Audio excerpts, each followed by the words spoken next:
So ayan guys, welcome back to my channel and kumusta naman ang bawat isa? It's been a long time. So ngayon guys, this is a day in my life. This is my first day of being a pharmacist ko, no? Try natin from taga-kuskus ng kubeta, so magiging pharmacist tayo. Na-experience natin ito. So ito yung aking ginagawa. Nagpe-prepare ako ng gamot na dadalhin ng aking amo. He will be away for a month. So ayan. Bawal magkamali.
Ayan, tatlo.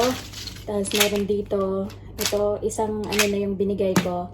At saka ito good for 35 days. Ito para sa kanyang blood thinner.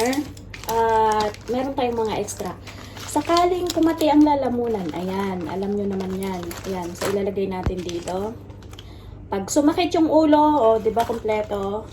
Pag sumakit ang tiyan, lahat. At saka ito, pag sumakit yung bukong-bukong, merong mga sugat, ayun. So, parang ito yung kanyang first aid, yung kanyang medicine kit.